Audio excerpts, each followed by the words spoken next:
سيناريست نجلاء الحديني يعني عملت روعة بصراحة. أنا نفسي بقى يعني أدخل دماغها وأعرف هي بتفكر في إيه. يعني أنا دلوقتي لما أمسك رواية عندي وأحولها لدراما مصرية، فأكيد هكون قارية القانون، قارية المجتمع، قارية الثغرات اللي جوه القانون واللي جوه المجتمع نفسه، لأن المجتمع مليان ثغرات نفسه. المجتمع الاجتماعيات بتاعت طبعا. الناس فيها ثغرات رهيبة. القوة دي جابتها منين؟ ميزة نجلاء ان هي حتى كانوا كاتبينها بترسم شخصيات. وكاتب السيناريو، بصي في البدء السيناريو، يعني انا دايما بقول في البدء كان السيناريو سيناريو كويس، مخرج هيطلع منه حاجه كويسه. فهي في بدايه السيناريو هي بتكتب، بترسم الشخصيه، عارفه ابعادها. قبل كده كان ليا مسلسل بين السطور عن مستوى هاي للمذيعات والمذيعين وعالم الاذاعه والتلفزيون وبتاع، كلمت علينا يعني عارفه فهي عارفه الشخصيات اللي بتكتب عنها. لما تيجي تشوفيها في برامج القانون، خدت الطبقه الدنيا والطبقه العليا لعالم محمد الإس او اللي هو اكرم. عاشت الحالتين المجتمعين. انا عندي ابعاد للشخصيه. على فكرة هم مجتمعين مختلفين تماما عن بعض. طبعا ازاي هي تقدر تفصل بين اكرم اللي كان عايش في مجتمع اقل من المجتمع اللي هو كصاحب شركه، وتقدر تفصل بينهم، وازاي تكتب ده بالشكل الابعاد الثلاثيه بتاعته، الحاله الاجتماعيه، الحاله النفسيه، الحاله الماديه، الكاركتر، الممثل ده ازاي توظفه للشخصيه دي، وازاي تكتب الشخصيه من خلال كتابتها، وازاي انا اطلعه من الشخصيه دي اللي هو عايش فيها، الشخص العادي، الزوج المستكين الفقير اللي عنده مش عارف مستدين، فجاه لشخصيه لدرجه ان احنا ما تخيلناش ان في شخصيه تانية مختلفه. لا، ومن من بتاع قطع غيار لصاحب شركه وفي قمه الهرم الاجتماعي وهاي جدا، وهو عايش. لا وفعلا اتنقل محمد الإس بنفسك، يعني هو نفس الممثل بس عاش الكاركتر ده، وقدرت تفصل شخصيته. فهي بترسم شخصيه. كتابه الشخصيات دي كتابه صعبه، وعشان كده السيناريو مش شيء سهل. يعني كتابة السيناريو شيء بيحتاج دراسة للشخصية، أبعادها إزاي أنا بحس بيها فبكتبها. فهل أنا محتك بده؟ هل أنا محتك بالشخصيات دي؟ هل أنا عشت الشخصيات دي براقبها؟ يعني هتلاقي أساتذتنا الكبار والناس القديمة، نور الشريف، محمود المليجي، هتبص تلاقي هو بيراقب الشخص، المجتمع، هو بياخد من المجتمع. ما هو اللي بيكتب بياخد مجتمع، المخرج بياخد مجتمع، الممثل بياخد مجتمع.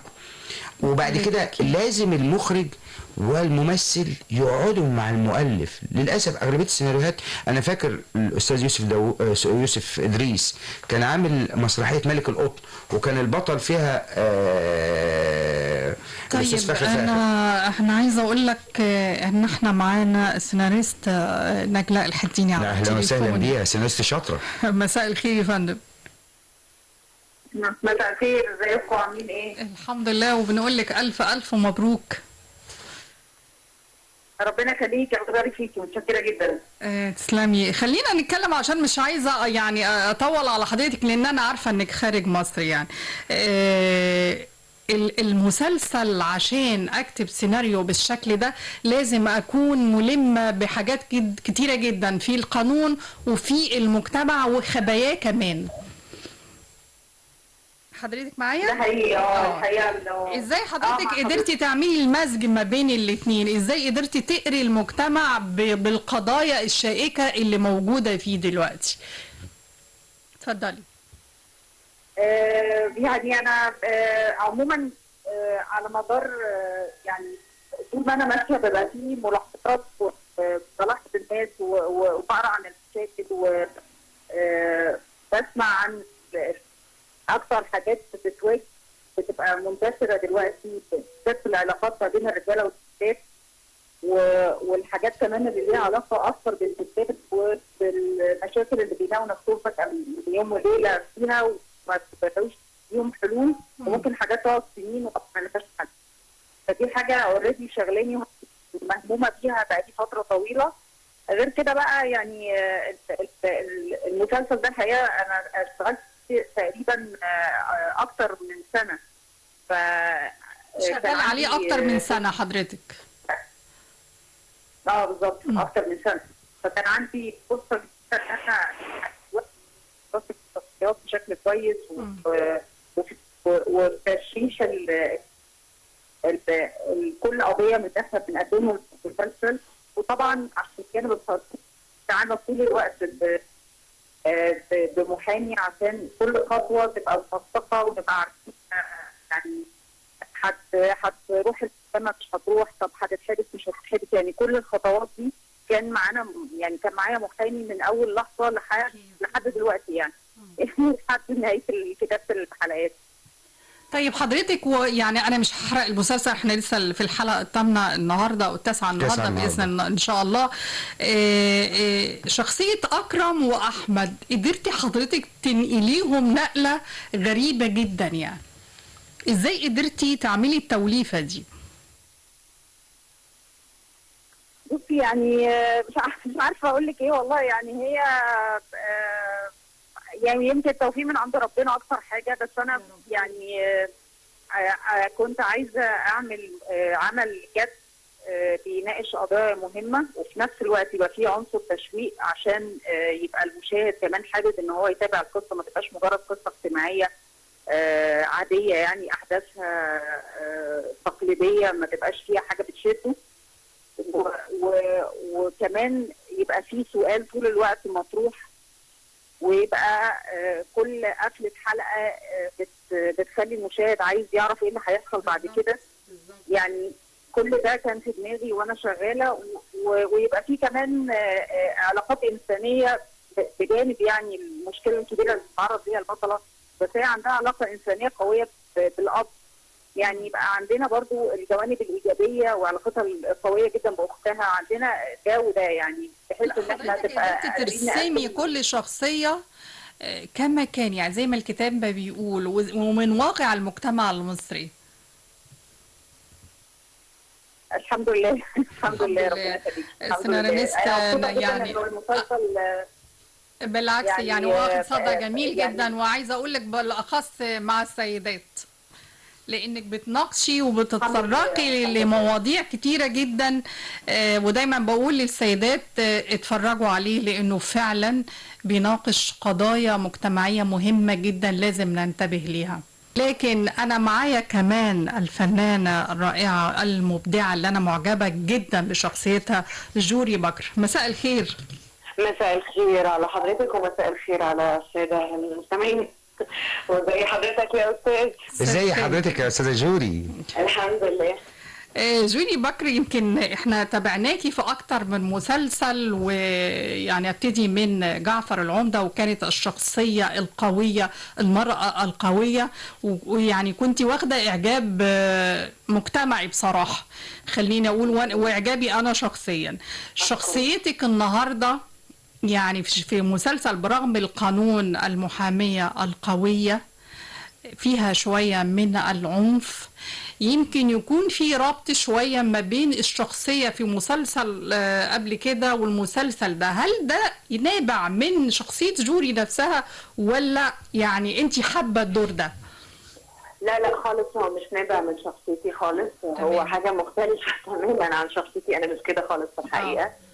بس هي الخلفيه بتاع سوسن انه وصلها ان هي تكون الباك جراوند بتاع شخصيه سوسن هي مأذيه نفسيا من زمان ومن وهي صغيره في الجامعه، فده ترتب عليه ان انا كبرت طول عمري كارهه الشخصيه دي قدامي من كتر ما كان ابويا كان دايما شايفها احسن مني، ويمكن دي موجوده في مجتمعنا الحالي.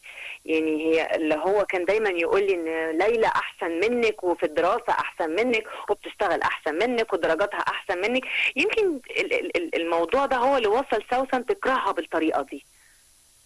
هو انا بس عايز اضيف حاجه لجوري، عشان جوري ممثله بجد يعني فنانه مش ممثله. انا حته هي عارفه انا ما بجاملش، هي جوري عارفه ان انا ما بجاملش.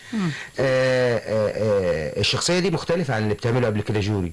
هي واخداها في شخصيه الفيلن الشرير بشكل مختلف خالص. اولا في الاكسسوارز، يعني انا كتبت عنها امبارح في الاكسسوارز.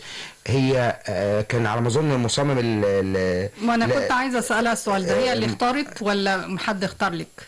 لا انا اللي كنت بختار الاكسسوارات بتاعتي انا، يعني الحلقان، الخواتم، طريقه اللبس. كنت اقول مثلا في المشهد ده انا شايفه ان ليه عليا، طبعا مع كل الشكر والتقدير للستايلست العمل والناس اللي كانت موجوده معايا، بس انا كنت بحس ان في المكان ده هي هتلبس كده، انا حاسه ان هي شكلها كده، طريقتها، الشوز بتاعتها، الشنطه لازم تكون ثابته في ايديها بتاعه الشغل، شنطه الخروج لازم تكون مختلفه. فاللي كنت بحس بيه مع قرايتي لكل مشهد كنت بعمله. انا كنت بحس يعني انا سوسن معاه، يعني انا سوسن حاضره دلوقتي وانا بكلم حضراتكم. أنا عارفة إنك في مكان التصوير حاليا. خليني ومش هعطلك، خليني أسألك لما جالك السيناريو ترددتي؟ خفت جدا، الشخصية صعبة مش سهلة. لأنه النفسية بتاعت الشخصية وحشة، فأنا نفسيتي تعبانة. فهو سوسن مأثرة على نفسيتي جدا بسبب التوتر اللي هي عايشة فيه طول الوقت، وإن هي طول الوقت بتفكر إزاي تأذي الشخص اللي قدامها أو تستغل الناس اللي موجودة لصالحها. تمام. فخفت إن أنا أتحسر في الشر، بس هو يعني الحمد لله، يعني الحمد لله إن قدرت تعجب الناس. إيه الطقوس اللي بتاخديها عشان تستحضري الشر ده؟ هو ما فيش طقوس معينه غير ان انا بحب اركز. انا اول ما بدخل المشهد انا ببقى الشخصيه، انا ما بحبش حد يتكلم معايا كاني انا جوري، انا طول الوقت سوسن، انا سوسن خلاص. لا ودي شطارتها، يعني انا هقول لحضرتك حاجه بالنسبه للجوري. يعني يمكن اتكلمنا على حته كلمه عنوان برغم القانون، الب برغم القانون، مش رغم القانون، كان ممكن يضيفوا الب رغم القانون، لكن الب دي برغم وجود القانون في ثغرات وفي مشاكل. فهتبص المحاميه، يعني هي برغم ان هي محاميه لا هي بتستغل، يعني خدت الفيديو دمرته، عملت كاتنج ومونتاج ليه. تاني حاجه لما قالت لها على مرهان ضيعت لها الادله، فهي بتستغل برغم القانون، هي ما بتمارسش القانون. وعشان كده هتبص تلاقي استغل الاكسسوارز، استغل الديكور. برافو عليك، الجوري برافو عليك. ممثله بجد يعني مش ممثله، يعني انا كلمه ممثله ده كلنا بنمثل، لكن هي فنانه شاطره ومش بجمالها.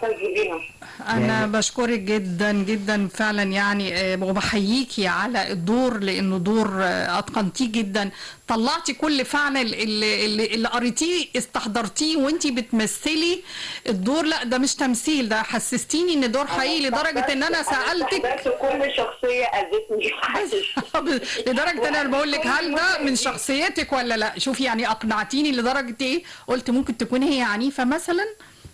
لا خالص والله، لا انا يعني حتى الجمهور بيقولوا لي انت فكرتينا ليه باللازمه ده، فكرتينا باشخاص فعلا كانوا بيتعاملوا معانا بالطريقه دي وفعلا اذونا في حياتنا. وخلي بالك حضرتك، بشكر حضرتك يا دكتور. لا يا استاذه جوري، بس بكون دايما عند حسن ظنكم. شكرا ليك يا نورتينا، وباذن الله كده مع نهايه المسلسل ان شاء الله يبقى لنا لقاء تاني باذن الله. إن شاء الله. شكرا ليكي، الف شكر حضرتك، اتفضلي.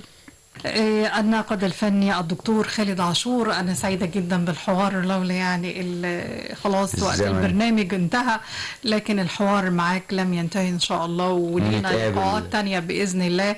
وبوجه رسالة لكل الأسرة المصرية رجال وسيدات، من فضلكم انتبهوا للقضايا اللي بيسيرها المسلسل لأنها قضايا مجتمعية مهمة. شكرا ليكم وشكرا لزميلي عماد حمدي من على الميكسر، وكنت معكم من أمام الميكروفون إكرام حمد الله.